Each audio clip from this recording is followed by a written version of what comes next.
The first day of Victoria's election campaign has been dominated by accusations Labor's involved in a smear campaign against a prominent Greens candidate.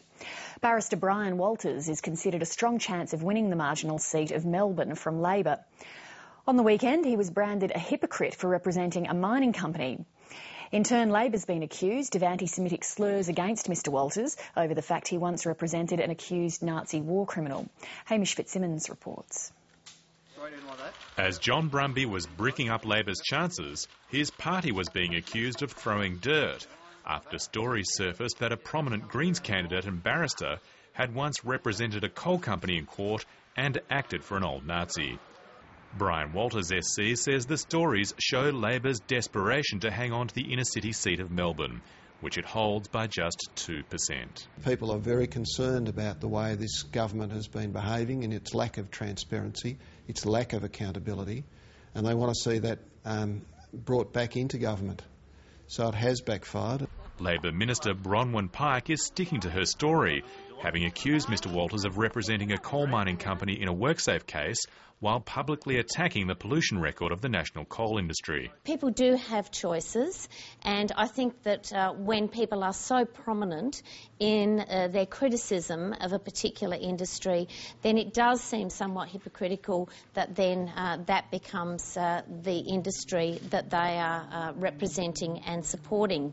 Despite the attack, Labor maintains it's accentuating the positive. We'll be running a positive campaign with positive policies about the future of our state, and I can't be clearer about this.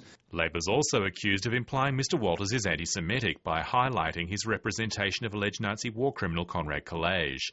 The information designed to sway members of Melbourne's Jewish community. Well, I've been disappointed, obviously, that we've reached the stage of politics where one party can go into the gutter so readily.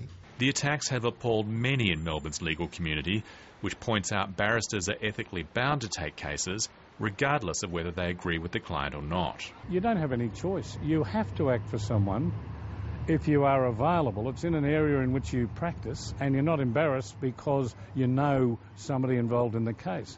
Colin Lovett QC is one of Australia's most highly regarded barristers and says the attacks on Mr Walters represent a low in the political life of Victoria. I must say I'm very disappointed with those sort of allegations because it almost smacks of desperation for a start.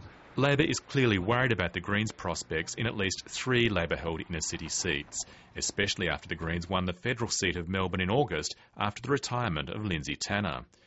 While Brian Walters says he's been surprised by the personal nature of the attacks, he also has this warning for Labor. Labor is only in power on Greens' preferences now in Victoria, and for them to go into the gutter in this way against the Greens shows that they don't really get it. Preferences for the November the 27th poll are yet to be decided by all parties. Hamish Fitzsimmons, Lateline.